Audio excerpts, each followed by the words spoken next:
Sa linya na po ang Commissioner ng Bureau of Customs. Ukol pa rin po dito sa mga luxury cars nga po ng mga Diskaya. Magandang umaga po, Commissioner Ariel Nepomuceno.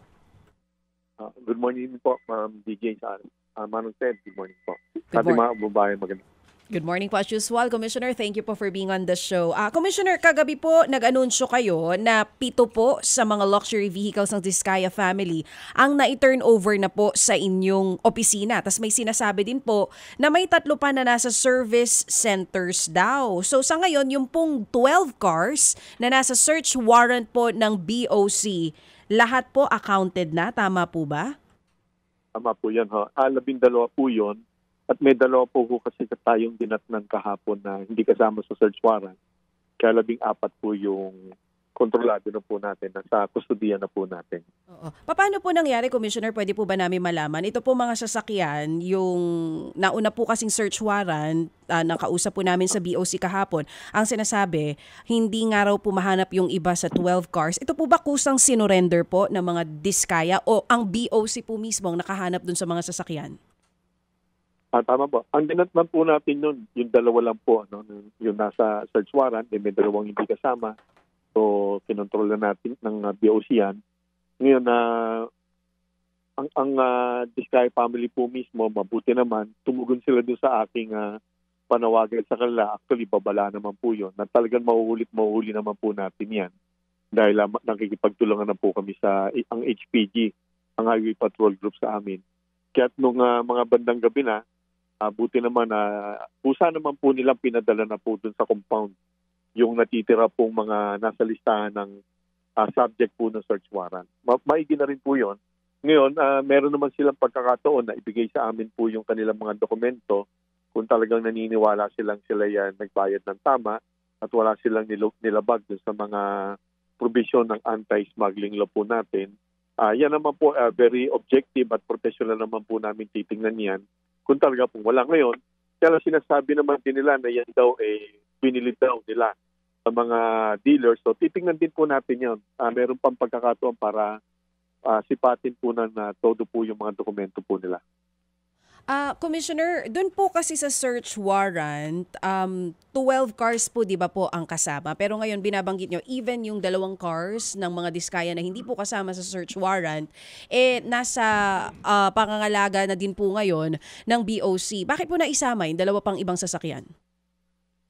Ganito po kasi ang kabuuan Kasi sila naman po mismo ang nagsasabi na at least 28 yung kanilang mga luxury vehicles, di po ba? Lumabas po yan sa mga hearing, lalo na nung ito nakarang sa Blue Ribbon Committee. At sa kanilang social media naman, ang sabi nila dyan, may mga 4 na po sila mga high-end cars, luxury vehicles. So, tinitingnan na po namin lahat yan. Kaya lang naman po nauna po yung 12. Kasi po sa pag-a-apply sa husgado, sa justice, in this case, sa sala po ni Justice Carolina Sison ng Manila RTC, pag humarap po kami dyan kasi, kailangan masusi namin pinaghandaan yung mga dokumento, meron personal knowledge po yung nag-a-apply. So nagkaroon din kami ng intelligence gathering, of course, at documents checking galing ng LTO, ng mismong BOC. So ako na nag-utos na kahit 12 pa lang yan, i-apply na namin. Kasi habang nagtatagal yan, lalong lumalaki yung posibilidad na maging mahirap naman po naming mahuli po yan. At habang tumatagal din po, lalala po at lalalim po yung pagduda po sa amin ng ating mga kababayan dahil tanggapin na po natin, tanggap naman namin na ang tiwala ng bansa sa BOC medyo negatibo pa po yan. So inutos ko na pong unahin yung 12 dahil halos na kumpleto namin yun at naniniwala kami na sapat yung aming mga impormasyon at dokumento upang pagbigyan po ng korte, nabigyan kami ng search warrant. Ngayon, dun sa kabuuan po, continue sa data gathering po kami dyan, information gathering, documents checking. Isusunod din po namin sana yun. Kaya lang, nung nakarating na kami dyan, nakita namin na may 2 nandun na rin naman nakaparada, isinama na po natin yan. At meron pa nga parang 2 hindi naman high-end yun, yung parang all-terrain vehicle. So sinama na rin po namin yun. Kasi yung plain view doctrine naman, magagamit naman yan ng BOC. Kapag nakita namin doon na may mga sasakyan, sa tingin namin na imported, pwede naman po namin na i-hold yan o i-controlin yan under ng custody namin at patunayan nilang tama po yung pinagbayaran po nila. Okay. Commissioner, yung 12 na sinasabi ninyo na pinagbigyan ng korte, bakit? Anong hawak niyong dokumento? Yung pong dokumento po galing po ng LTO mismo, tinulungan kami ng LTO kung ano po yung mga, ang nirequest namin po kasi doon yung alin pong mga sasakyan ang nakarehistro po sa pangalan ng mga Diskaya family, yung mga miyembro po nila. At base din naman po sa mga nirequest namin particular, may mga nakuha kami plate numbers dahil nagbantay po kami sa paligid nila. No? So pina-check din po namin yon. So dokumento po galing ng LTO at yung mga dokumento galing din po ng customs, yung sa aming MISTIG, yung aming IT group, at yung mga nasa social media, isinama na rin po namin yun, although inadmissible naman po talaga yun. Pampadami lang po ng kredibilidad po ng ating aplikasyon. So binigay naman po ng korte po yung search warrant. Sige po, hawak ng IT group ng custom, anong particular pong dokumento at saan itong sasakyan sa 12 ito? Hindi po marihan, pero ganito, yung 12 po yun, ang unang-una po pinaka-high profile dyan is yung Rolls-Royce, and then may naging 4 na bale, yung Land Cruisers, may Maserati, Yukon, 2 Escalade yung naalala ko, and then meron pang 2 Mercedes-Benz, kung di po ako nagkakamali. Ganun po, puro mga luxury vehicles po yun. Hindi po, sa IT ninyo, anong particular na hawak? Certificate of payment, port of entry form ng shipment? Tama po, buti po na itanong niyo yan po, Sir Ted. Ganito po ang hawak po namin yung E2M lodging na dapat sana ay bumabangga ng tama dun sa aming yung MISTIG na pinapadala naman po namin sa LTO, no? Subalit meron po mga, siguro ito na po yung kaparaanan dati kung paano po nagkakaroon po ng lutuan doon sa bayarin, no?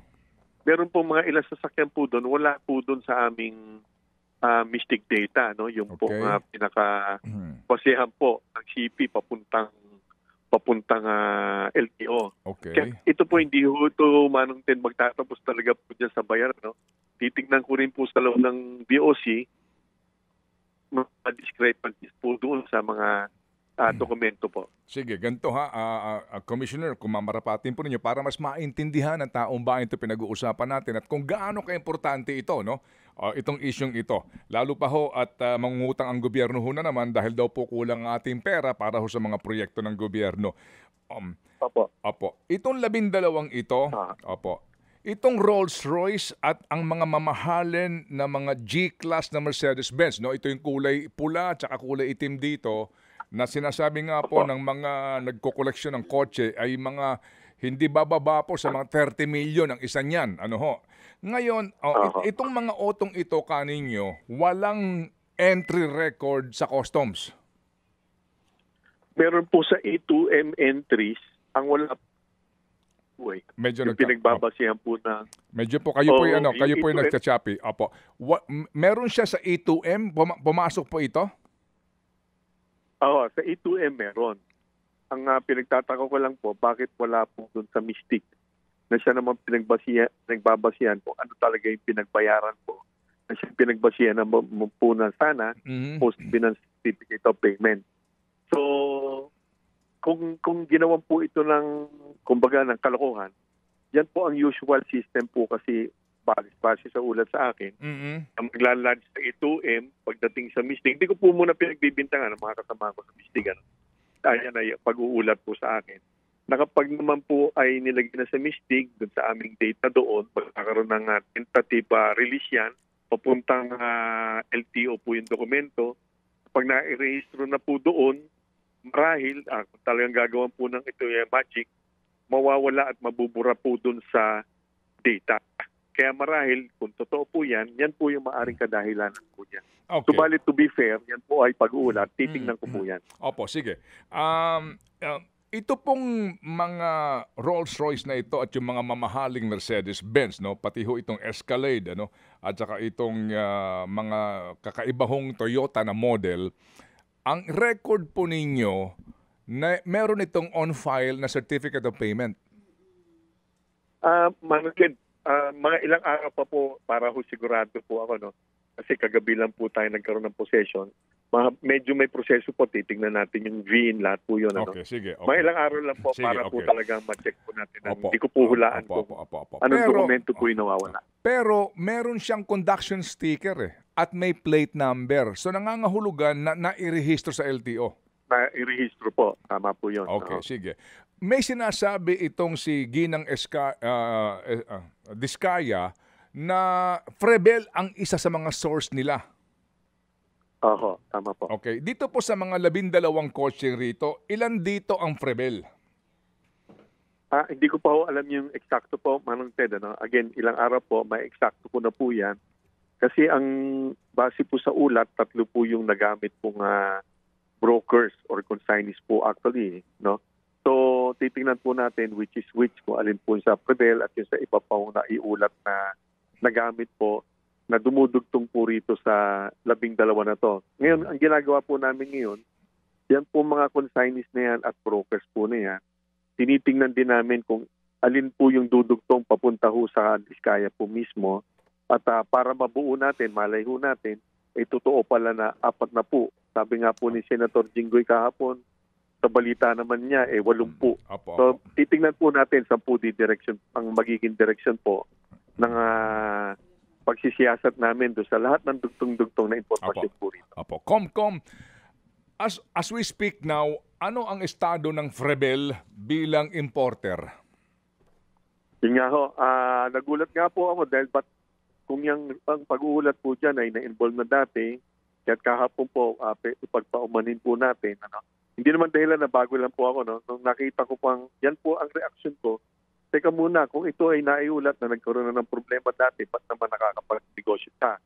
So, meron pala hong customs memorandum order na hindi po automatic ang pag-suspinde sa mga brokers po natin.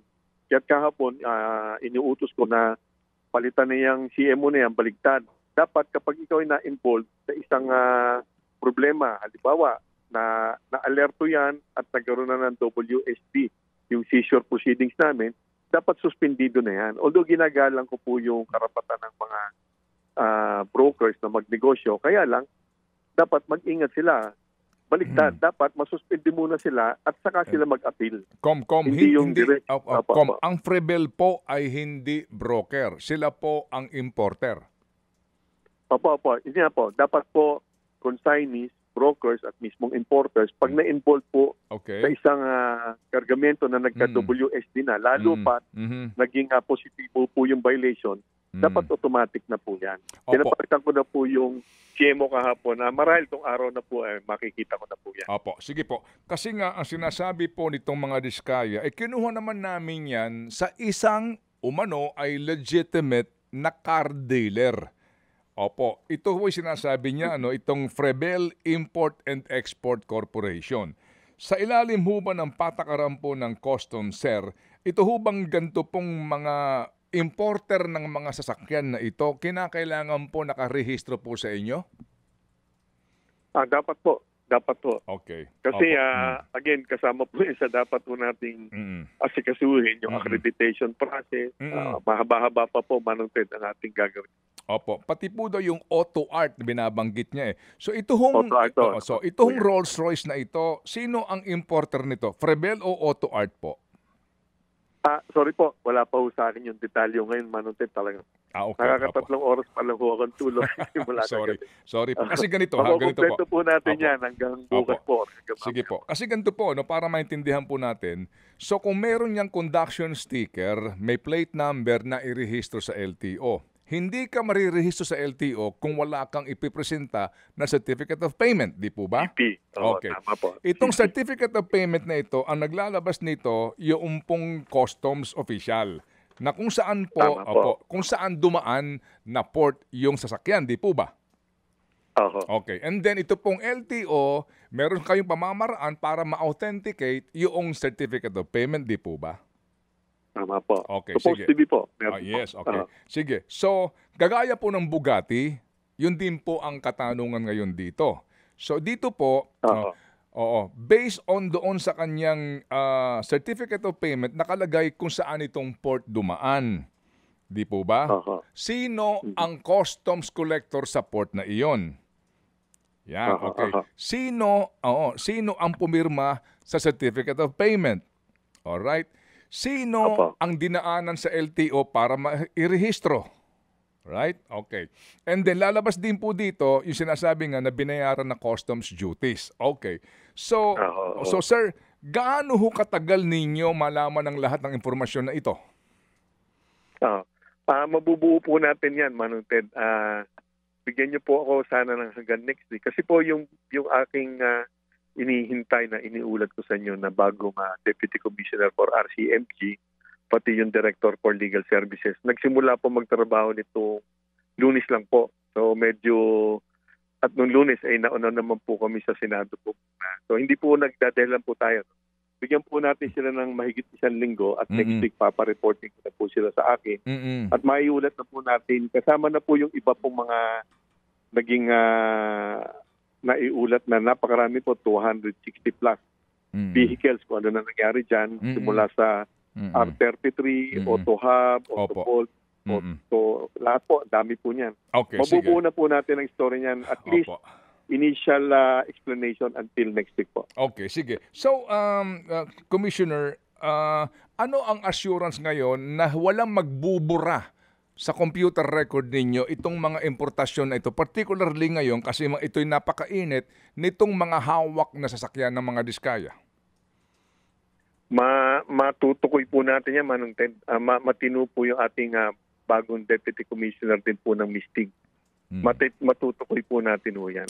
Yung pagbubura po at pagdudoktor ng ating investigasyon, hindi po mangyayari naman po yan.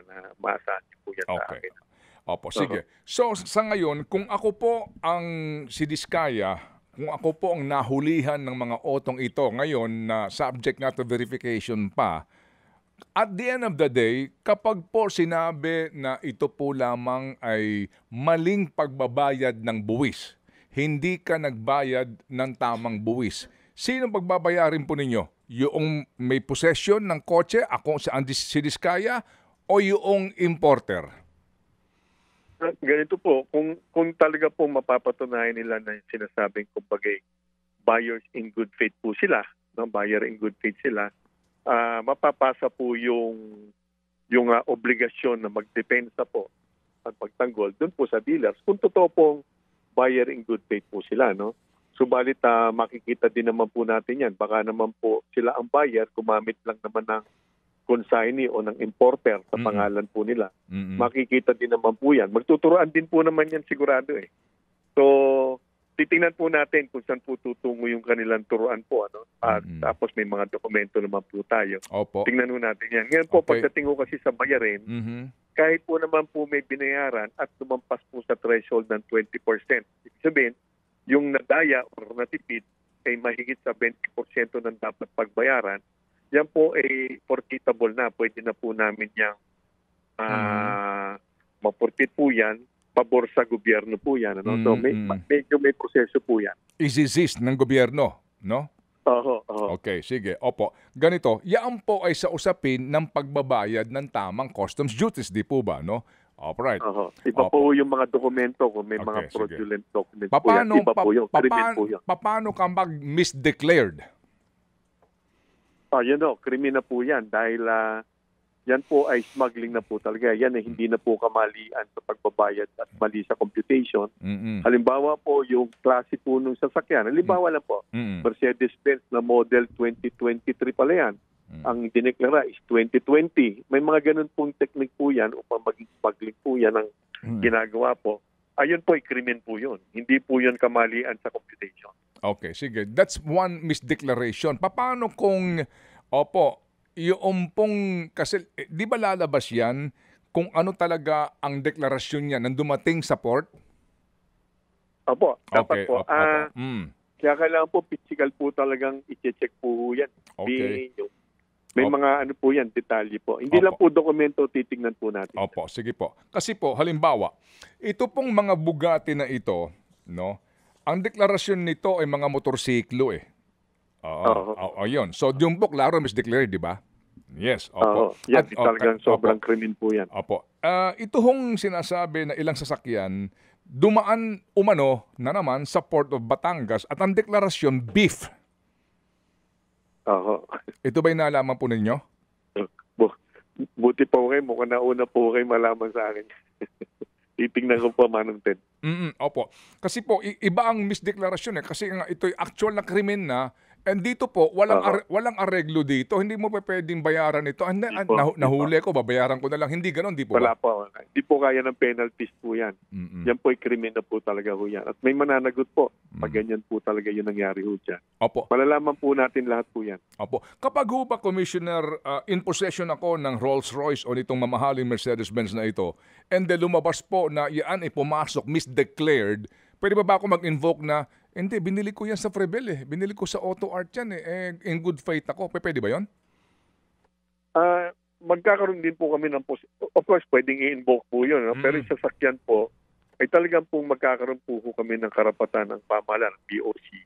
Na yan po ay mapurpit na po, lalo-lalo na po kung subject na po yan ng investigasyon, ng warrant po ng korte. Wala pong magagawa kung sino man po ang nagmamaneho po niyan or in possession. Opo. Kumbaga, kailangan po nilang habulin na po sa amin yan. At titingnan natin muli, again, pag yan ay may krimen, wala po silang habon. Kaso po yung hahabol po sa kanila. Opo. Meaning dito, gagawin ng gobyerno ang kanila pong dapat na gawin, habulin mo yung dealer na binilhan mo.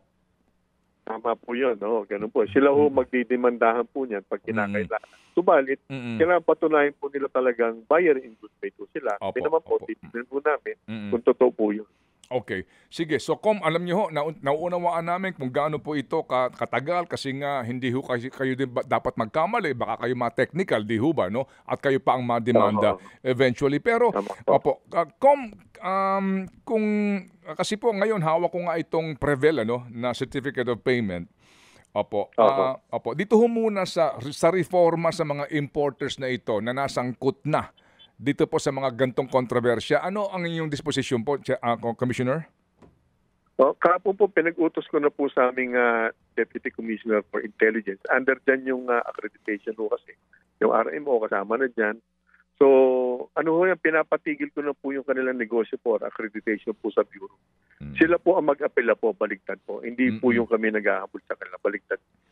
So, while we're doing yung ease of doing business, para po sa mga brokers, importers, consignees na wala naman pong atraso po sa pamahalaan, pinoproteksyonan po natin yon. Subalit yung may mga violation, hindi naman dapat na nakakapagnegosyo pa po sa atin.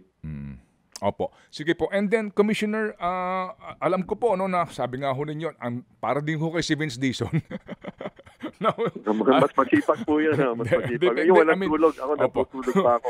Opo. Hindi po. Yung laki ng problema, lalim po ng problema, alam niyo ho yun. So, alam ko po na kayo pinapakaabala. Kasi po, nang pumutok itong Bugatti issue, meron na pong challenge sa customs, no?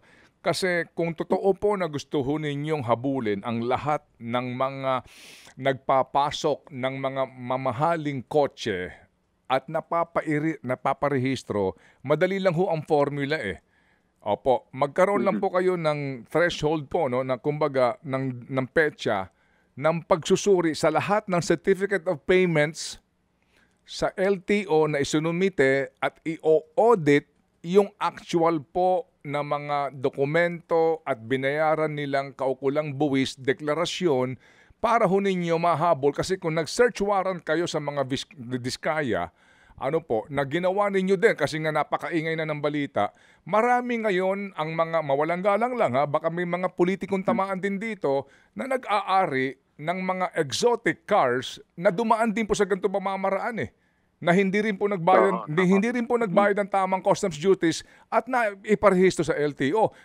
Gaano kabuo ang loob niyo na gawin po ito? Na sweep din po kayo para magkaalaman na ho tayo dito kung sino bang may-ari nito, at bayaran niyo yung mga ginagamit yung kotse nang sa ganun maging patas naman tayo sa lahat. Gagawin ko po yung trabaho ko, Manang Ted.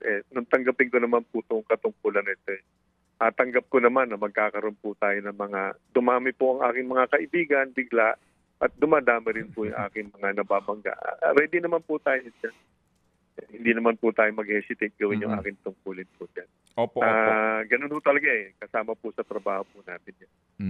Opo, kumbaga po magkakaroon kayo ng inventaryo sa lahat ng na-issuehan ng certificate of payment sa actual po talaga. Kasi ito malaki. Magkano ba ang dapat po? Halimbawa po, kasi po meron tayong train law, ano ho, mamaya papaliwanag ko nga ito. Meron kasi itong kwentada na eh. Kapag ang iyong sasakyan ay over 4 million, agad-agad 50% Opo, ang excise tax nito. 'Di ba? Agad-agad 50%. Pero kapag po imported, halimbawa, ito pong Rolls-Royce, ang halaga nito, halimbawa lang po, ang halaga nito sa Amerika, halimbawa lang po, ay halaga nito ay 300,000 US dollars ang halaga. Kapag Doble po yan. pag dumating po yan sa Port of Manila, magkano ang dapat niyang bayaran na customs duties? May specific computations po. No? Pero ang rule of thumb po natin, halos nadodoble po talaga yung magiging total duties and taxes po niyan. Ano? So, halimbawa, 300,000. Theoretically, magiging babayaran na 300,000 din po supposed to be. Ano? So, halos nadodoble po yung presyo po nila talaga. May mga ranges po yun, Manong Ted. Opo. Na dapat ina-apply po ng tama. Kung hindi po minimisclassify po o minimistake po yung mga imported luxury vehicle. Opo. Kasi nga naman po, dito po sa ngayon, sa sitwasyon po sa Pilipinas, may mga dealer naman ng Mercedes-Benz. May Bentley na po tayo dito. Meron na po tayong Maserati, meron na tayong Ferrari, meron na Lamborghini. Meron na hong Rolls-Royce dealer. So, bakit pa ang isang pamilya na mayaman at gusto pong ilahad ang kanilang kayamanan sa mundo, sa halip na bumili sa dealer, na meron naman, pwede ka sa kanila mag-order, di ba? Gusto ko itong gantong uri ng, kayo magparati kasi kayo dealer. Ba't ako bumibili sa Frebel? Bakit po? Anong kanilang katwiran doon? Anong logic doon, Commissioner? Baka nakakatipid po, Manong Ted. Baka nakakatipid. Diba? Kasi pag inisip niyo po, logical po eh. Kung ako po, kung kunwari lang po, meron tayong ganyang pera. Kung ako lang po, siyempre, bibili ko sa normal na bilihan kasi pati po yung after-sale services, importante yan. Kasi kung hindi nyo po binili po sa mismong dealer, usually, yung mga dealers mismo, para po ma-discourage yung mga ibang hindi bibili sa kanila, hindi ho kayo makakapagpagawa sa kanila. Kahit maintenance, mahirapan kayo. Kung tinutupad nila po yung kailang protection sa sarili. In fact, may mga pagkakataon para po kayo ma-accommodate daw sa ulat sa akin. Magbabayad muna po kayo ng malaki upang mag-party po kayo ng kanilang after-sales services clients po. No? Yes, so, mas normal dapat doon kayo sa mga regular dealers. Unless, logical, unless makakatipid kayo or talagang merong modelo na talagang hindi kayang ibenta po dito ng mga available dealers po. Okay. Meaning dyan, mga kapatid, para ho hindi magbayad ng tamang buwis kasi nga kung tama po. Yan. Ganito po yung pagtitipid. Maling pagtitipid po yun, Manong Ted. Kumbaga mayroong risk, no? Dito po sa ginagawang nilang ito. Sige, so meron ka ba bang pahabol na tanong kay Commissioner? Kasi yes po, Commissioner. Wala pang tulog ito. Oo nga, 3 oras lang daw. Yun nga ang sinasabi niya. And we understand naman. Commissioner, yung binabanggit niyo lang po kanina para lang po mas klaro sa tao, possibly hindi lang Frebel ang binilhan. Pwede po ba mabanggit yung iba pa? Ano-ano pong mga car dealers ito? May auto art po, yung isang sinabi po, no? Bukod po doon, Ma'am BJ, kung pwede kong paliwanag para mapagtanggol ko po ng konti yung nangyari po. Kasi nagtataka po karamihan sa netizens, but po it took us several days kung bago po nakasugod kami dun sa lugar ng Diskaya. No? Ganito po kasi, ang pag-apply talaga po ng search warrant, hindi po biro yan. Kailangan po namin respetuhin po yung proseso at requirements po ng korte. At yung pong napuntahan pong korte, kilala po namin na mahigpit po. At parehas pero mahigpit po si Justice Carolina Sison. So binuo po namin yung dokumento, intelligence work. Bago po kami nakapag-apply, mga ilang araw po yan, nung nakuha po namin yan nung isang gabi, halos alas 4 na ng hapon, pinapunta ko na po kagad yung ating mga tauhan sa area. At alas 8, alas 9 na po kami umabot doon. In fact, gusto po na nilang sirain po yung pintuan po, yung gate po nung compound. Oo. Kaya lang ako na po mismo nag-utos na kung yan po kasi ay totoong bahay, kung totoong bahay. Ayoko naman po magkatruma, baka may mga bata po nakatira doon. Total, nabantayan na po namin lahat naman ng mga exits dyan kasama ang Philippine Coast Guard, ang HPG, local police, barangay. Pinagpabukas po namin. Ako po ang nag-utos noon upang wag maging traumatic po. Kung totoong bahay po yan, Opo. at baka may mga bata po kasi sa loob. Ako po nag-utos. And we admire, no? I mean, yung pong Naging disposition decision na iyan kasi nga po, you know, opo, dapat din po nating ituring din yung karapatan po ng lahat. Opo. After all naman, you are in control of the situation and in the area. That's very, very laudable po, Commissioner. Oo. Commissioner, last na lang, kasi ito nga po, naging maingay to dahil na-feature sa isang vlog. Para lang nga din hindi masabi na talagang nakatutok lang tayo dito sa mga Diskaya. Are you now? Diyan ba sa BOC may usapan na kayo? Meron na bang team na tumitingin on the lookout? Possibly hindi lang po dito sa mga contractors or politicians. Ito yung sinasabi ni Sir Ted kanina. May mga nakatutok na ba kung may mga na-upload in the past? Tignan yung mga luxury cars sa iba pa mga tao? Meron po. To be honest po, meron pong ganung unit na po. Kaya lang, actually, dahil po sa interview po last week nila Manong Ted, pinag-utos ko na rin pong tama po. Dapat pantayin po yung cyberspace. Kung meron po mga ganyan na, kumbaga, nagbo-voluntaryo po, maimbestigahan sila. Kaya lang ngayon, siguro mag-iingat na po lahat ng mga merong ganyan po. So, meron na po. Ina-actionan natin to. At just to clarify po, hindi naman po tayo rin nagsisingle out, tama po, ng Diskaya family lang.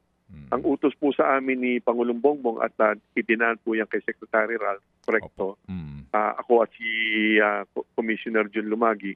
Tinitignan na po namin po yung iba't iba po nga na iuulat. Nakikita naman natin na iba't ibang pangalan po lumabas. Kasama po yung iba't ibang ahensya po na may mga personalities po na dapat po namin. Iniimbestigahan na po namin po. Opo, sige po. Sige, so salamat po na marami at kami po'y muli tatawag sa inyo kasi nga ito'y importante po para malaman natin na seryoso po this time, hindi lang ang BOC, mismo ang Marcos administration sa mga reformang ito. Salamat po, Com. Opo, makaasa po kayo. Thank you rin po. Salamat na marami. Customs Commissioner Ariel Nepomuceno. Mga kapatid, brothers and sisters, saan ka pa? Dito na tayo sa totoo. Dito na tayo sa True FM. Mga kapatid, mag-subscribe and follow po kayo sa social media accounts ng True Network PH. Yan po kami. Hanapin nyo lang True Network PH, Facebook, Instagram, YouTube, TikTok, and podcast. Mapa Apple or Spotify man yan, mahahanap nyo kami. Lahat ng mga napapanood at napapakinggan nyo po sa programa, nasa social media accounts namin yan. So, paano mga kapatid? See you sa social media!